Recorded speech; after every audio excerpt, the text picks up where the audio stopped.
Hello and welcome to the Rob Burgess Show. I'm, of course, your host, Rob Burgess. On this, our 301st episode, our guest is Carol Snow. Carol Snow is an American author of 10 novels, most recently, The Girl on the Beach, a psychological thriller set to be published on June 23rd. Called an author to watch by Booklist, recognition for Snow's previous titles includes Target Bookmarked Breakout Selection, Amazon Editor's Pick Best Books of the Month, and Reader's Crown Award finalist. Foreign rights to Snow's books have been sold to publishers in Germany, Norway, Poland, Indonesia, and Hungary. A former contributor to Salon's Mothers Who Think column, her writing has also appeared in the Los Angeles Review of Books and Park City magazine. Carol Snow holds a BA in psychology from Brown University and an MA in teaching English from Boston College. A native of New Jersey, she has lived all over the U.S., as well as Strasbourg, France, and London. Married with 2 adult children, she now splits her time between Cape Cod and Southern California. To learn more about Carol Snow and her books, please visit www.carolsnow.com. And now on to the show. My name's Carol Snow, and I am the author most recently of The Girl on the Beach, which is a psychological thriller. It is coming out on June 23rd. This is my 20th, it's not my 20th novel, it's my 10th novel.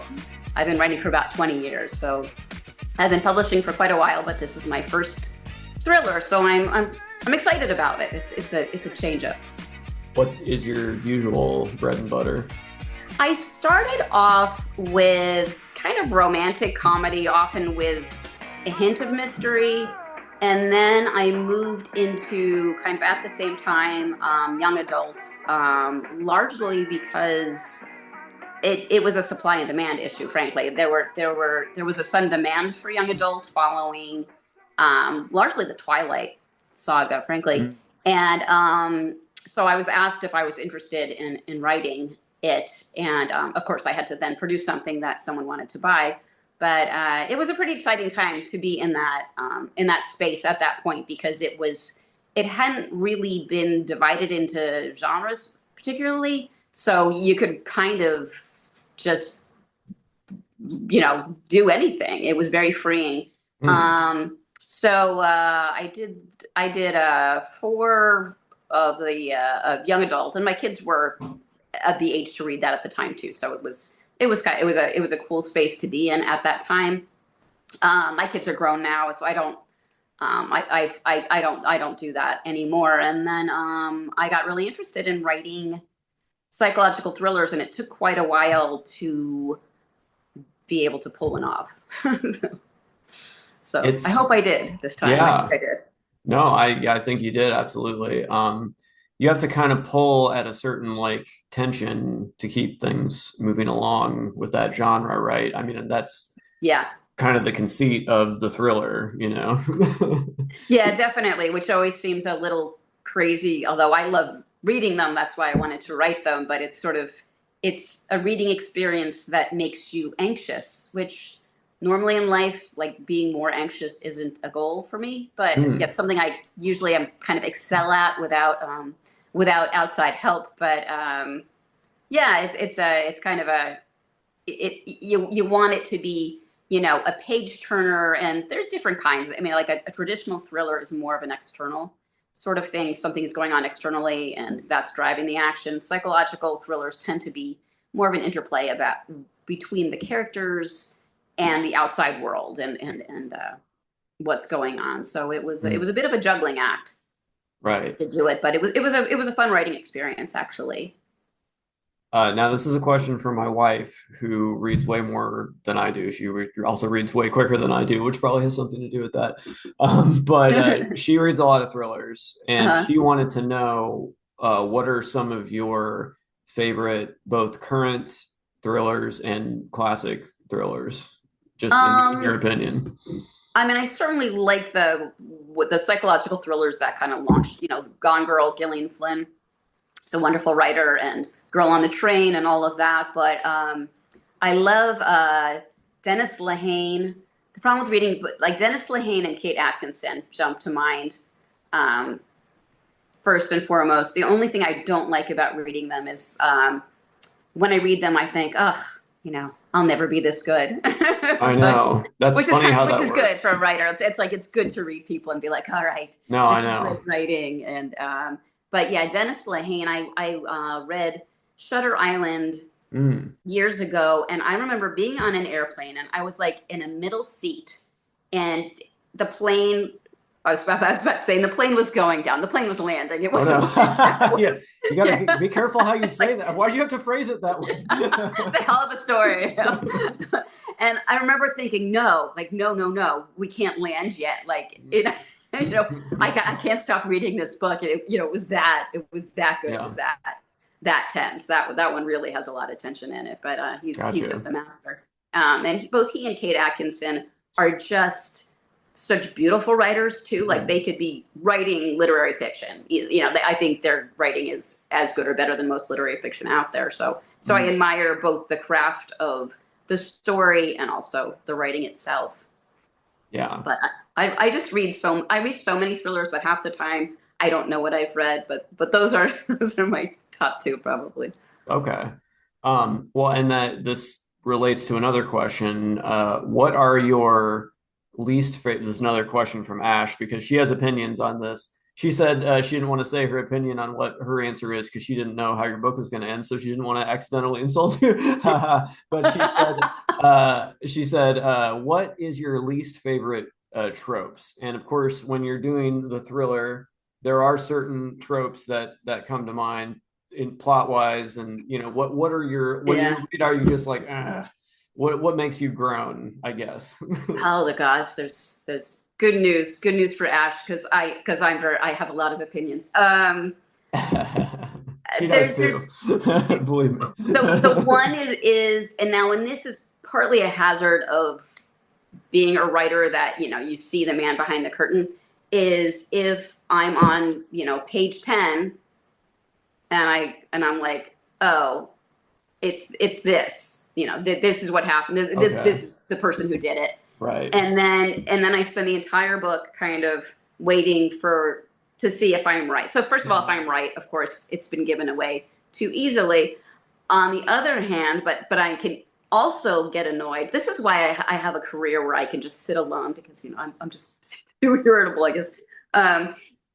Another thing that kind of bugs me is when you kind of think where it's going, and there's all these characters, and then there's a Greek or maybe it's Latin or Greek tragedy, I'm not sure. Ex Deus Machina, which I'm probably pronouncing incorrectly, where it used to be like a god would show up at the very end, gift from God or something, like it just appears to solve all the problems. Yeah, exactly. Yeah, it's suddenly like you've invested all this time, and then all of a sudden, some really peripheral character mentioned on page 20, it's like, oh, don't you, like, it's like, oh, come on. So if there's like too many red herrings, and you need, there have to be some red herrings. That's part of the genre. But if it's so heavily loaded, and I say this as like, I certainly have written things that I think, I didn't get it right. But it is a tough balance. I also don't like it. This will be like, the hour will be up. You can be like, you can stop talking about things that annoy you. When there's sort of a contract, I feel like, between the writer and the reader in thrillers, and it's a tough one, that the reader, as a reader, you or I, when I'm reading, you want to be fooled. Like, you don't want it to be obvious. You want to keep going. You want to be tricked but not deceived. So sometimes there have been books I've read where I think I've figured it out, and I'm kind of on the lookout, and then there's things that seem very overtly to rule out what I thought was going to happen, and then it turns out that what I thought was going to happen was right. And so it's the author trying to steer you off, but if it's deceptive, if it like overtly kind of says, oh, Heath, he thought, like, he didn't know this, he didn't, and it's like, but he did. That gets me in a way that probably, if someone isn't a writer, it maybe wouldn't as much, because I'm always kind of looking a little Right. bit. You say you figure stuff out, and Ash always figures stuff out. So I think I'm the best consumer of media any creator could want because I'm the most gullible Because you never figure it reader. out. I never figure it out. I'm like, Bruce Willis was dead the whole time, like every time, like I never miss. Like, but Ash is like I didn't see you. that one coming. Ash is like you, and we're watching a thriller that's going to be 90 minutes, and in the first like 15 minutes, she's like, "Yeah, it's this guy." Like she already knows, and I'm like, "What?" And every twist and turn, I'm like, "I'm just along through the roller coaster ride." I don't see the. So I'm the perfect, I think, audience for a thriller writer as long as you do it well, because like I'm willing to be fooled all the time, apparently. Well, actually, when watching things, when my husband and I watch things, he has to explain them to me. It's when I read things, I catch it all. Oh, But interesting. watching Okay. them, it's like I am just the dumbest person. And I'm always like, Right. like, it's not even just that I don't see it coming. I certainly did Okay. not see The Sixth Sense coming. But even just like following the plot, I was going, who is that? Right. That's funny. And I don't know why. Well, that's I'm just not probably sure. a difference in how you process information. You know what I mean? Like you're Oh, able to read definitely. the written word, and it's able to process in a way that maybe something about just watching Yeah. something doesn't translate or something. That totally makes sense. Yeah. I love subtitles because I actually like to read Yes. Oh my television. gosh, I read television. That's I do great. too. Yeah. No, once I turn those on, they're never going off. I have Yeah. to have them all the time. That's great. But yeah, what was the differences for you writing for adults and not, people that, whose age you aren't? You were once, of course, but Yeah. Yeah. are not currently when you're creating this. I know. It was less about the age and more. I think my young adult stuff ten, pretty much always had at least some little sci-fi bent to it. It was never like straight sci-fi, but I guess one kind of was. And I struggled a little bit with plot, I think. So partly it was fun. It was like very freeing. Where the early stuff I was writing was much more genre, and it was quirky, it was fun, but there was always a romantic element, which means like per the genre, there's got to be a happy ending of sorts, or a suggestion that they're getting together, and there would be a mystery, but it tended to be a fairly gentle mystery played for laughs. Young adult, what was helpful in it, in terms of being easier, had nothing to do with the audience. It was that the books were shorter, and it's a lot easier to keep 200 pages kind of in your head than say 320, 350 pages. So I think that the shift to thrillers was a much more dramatic shift of process rather than a shift to the audience or the age, because a thriller has to be so plot driven. And I tried writing one in I did write one. I tried writing one that would get published, I should say. About, I don't know, 10, well, not quite 10 years ago, but a while back.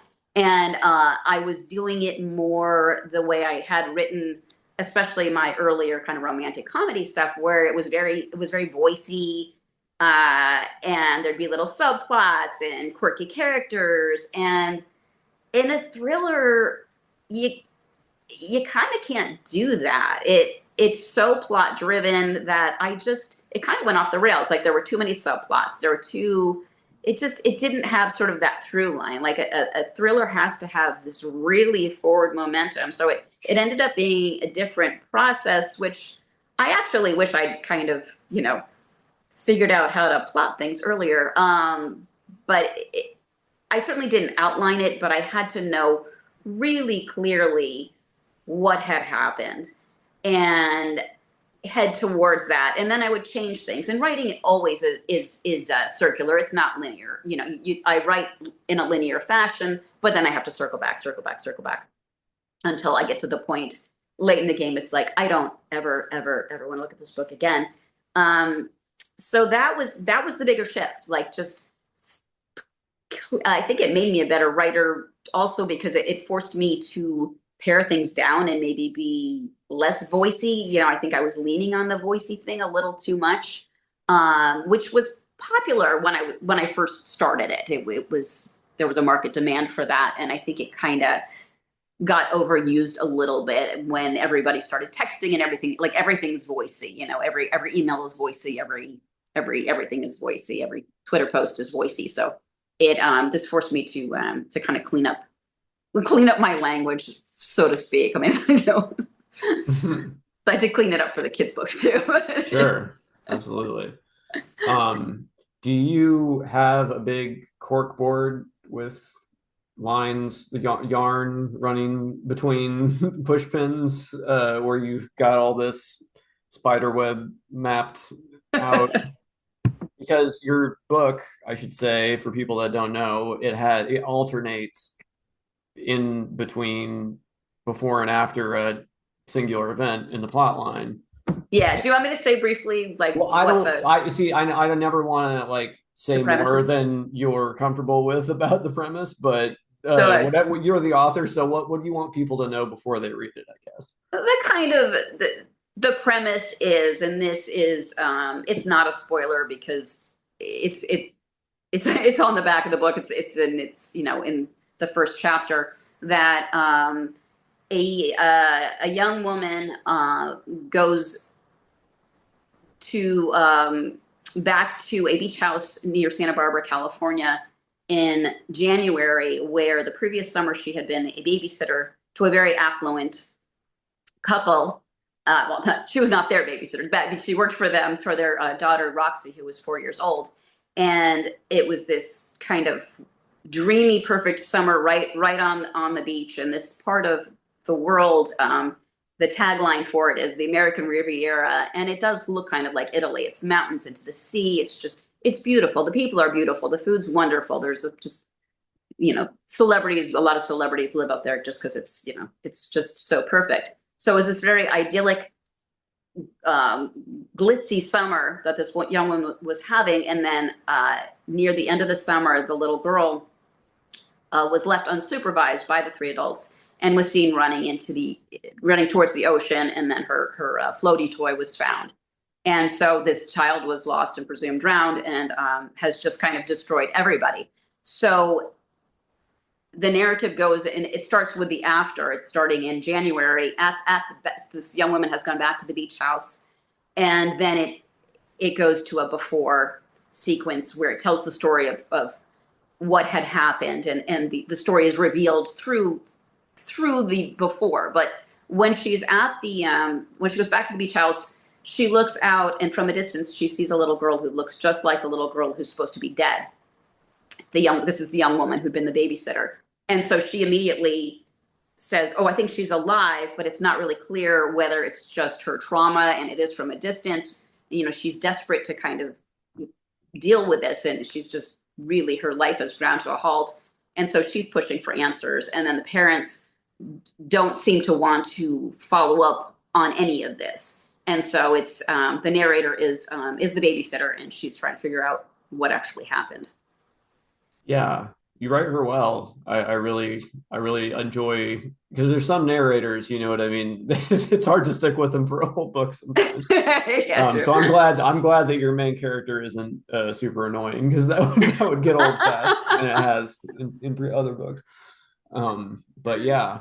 Well, when you said go back to something that you said earlier, talk a little bit more about voicey. What do you mean by that exactly? I think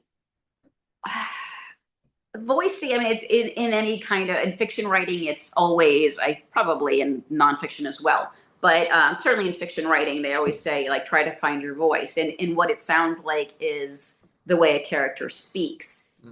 And a lot of what I was doing, not this exactly But if you read, say, a text now and it's like, so I was doing something like this, like people write in a very voicey way now where it's kind of more casual. And there's a lot of filler in there and just little snark, little jokes. So it's less cleaned up than in this. The narrator really tried to pare that down a little bit, because I think I had too many asides before, which is sort of there are too many asides in the way I speak in general anyway. But if I'm writing, I can edit them out. People in my life probably wish I would edit out a little bit in real life too, but they're stuck with me. So it was just like it was being funny. I still remember when I started writing a very long time ago. I started with a fiction class, writing short stories, which is typical when writing fiction. And I remember hearing like what's like trying to get voice, and it was always like to try to teach students to have because you want a narrator's voice. I mean, the narrator here certainly has a voice. It's specific, so it sounds like a person, as opposed to something drier. And I was having trouble kind of getting a grasp on that, as most beginning writers do. And I still remember one night I was walking around in my apartment and a line came to me, and it was, I was never very good at being a child, and it was a relief when I finally grew up. And it was a short story. It never actually got published, but it was this moment. And I was like, that's the voice. That's it. It's like someone's, it was a character speaking. Like you can hear a character speaking, like how people have their individual ways of communicating. So when you're writing, especially I've primarily done first person, I've done a little third as well. You want to have the character have a specific way of talking, but the fine line, as you said, like, is to not be annoying. Which, Yeah. It's Now, better to be dry, probably. Yeah. Well, have you ever written in second person? You don't hear about that one very I often. did actually. What would that even sound like? What would be an example? I actually, my first young adult novel, it was called Switch, and Okay.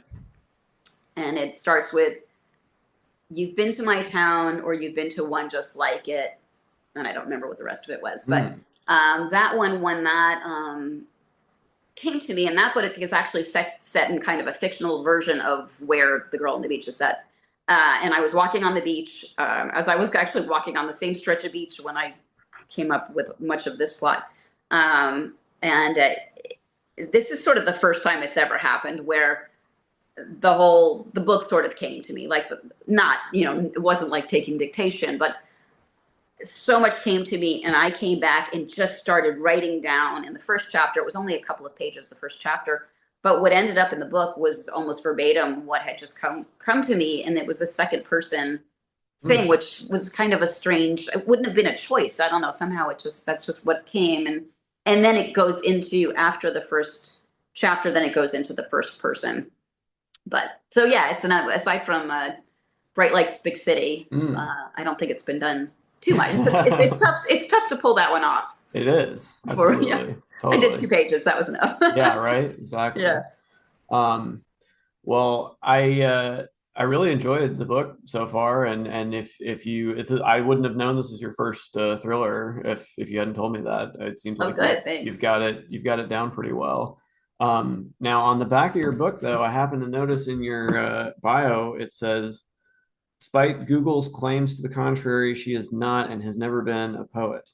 True statement. What does that mean? Is there another person with your name who is a poet? Yes, and in the age of Google and AI, and it's all supposed the government and tech is all supposed to know everything about us. Somehow I cannot get Google to realize that I'm not a 74-year-old award-winning poet. And when I first published, and I was aware that this woman, that, that someone with my name existed who was a poet. And when I first started publishing, I asked my agent, should I get a pen name? And she said, no, don't worry about it. You're in a different genre. It doesn't matter. And this was back in, I don't know, 2004, 2005, somewhere in there. And then, the internet existed already, but it progressed, for lack of a better word.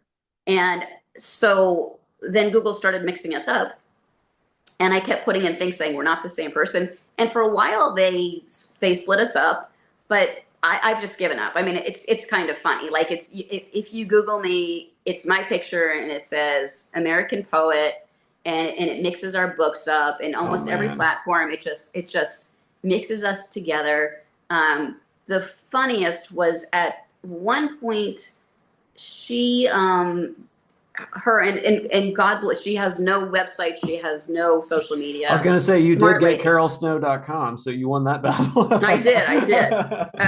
And I thought it was like, one of my early books was called Here Today, Gone to Maui. And I kept thinking, oh my God, this like award-winning poet has to explain to people that, no, that's not my book.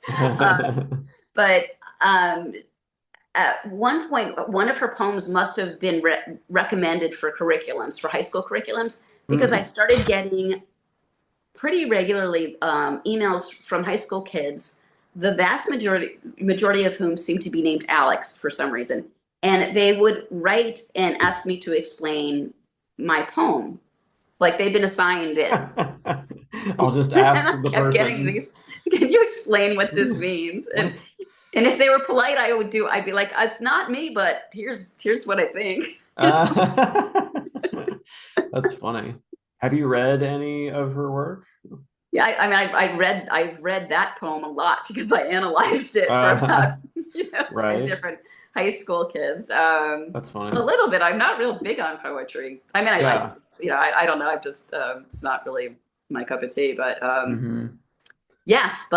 but we just online, we are constantly mixed up, and people will say, "Oh, I didn't know you were a poet too," and it's just so ridiculous that I embrace it at this point. But yeah. See, if I were in control, what I would say is that you should start writing poetry, and the other one should try writing thrillers. See how that There works. You go. Maybe that would. Who knows? Mix it up. See what happens. I thought of that. I thought of, like, if I ever write a poem, if I submit it somewhere, and just like exactly. Just let them assume what they want to assume. Totally. You're not lying. Nope, not lying. It's your real name. That's funny. Wow. Well, thank you so much for taking all the time to talk about this. And everyone should pick up your book. And it's definitely a page turner. So I'm into it. Great. And before we go, the one question I do ask is, what music have you been listening to lately? Ooh, I've been listening to, gosh, I listen to so much. One of the things I listen to a lot is K-pop. Really? Okay. Extremely random, nice. But I live in a very Korean area, and it's around a lot, and I don't know, it's kind of fun. It's on my Sirius channels, and yeah, I like it. My good friend Jonathan, who is on the podcast a fair amount, teaches English in South Korea right now. Oh, that's cool. Is there any particular K-pop acts that you're into? I mean, Rosé is good, certainly. Blackpink. Yeah, I've heard. There's some, like, I don't know who's, there's some songs I like a lot, and off the top of my head, I can't think who it is. Do you do you speak Korean at all? No, not at all. That's interesting. Yeah. It's a genre of music that it challenges you to not necessarily know what's going on at all times. So yes, I have listened to some K-pop.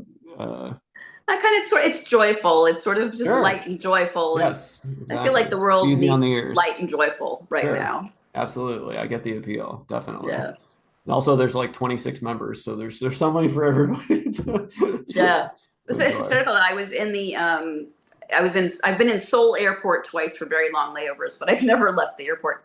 But one time I was there, and there were either 3 or 4 K-pop groups that came through, and it was just wild because they would get swarmed, and they would be all these photographers waiting that they knew they were coming, and then they'd be going into like the cosmetics shop, and all these photographers are taking their pictures, and it's just a wild, it's just a wild culture, subculture. That the K-pop phenomenon. Oh, definitely. Is a wild phenomenon. Yes. Oh, absolutely. Yeah.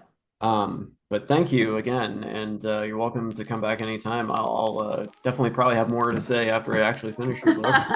I'd love to anytime. So thank you so much.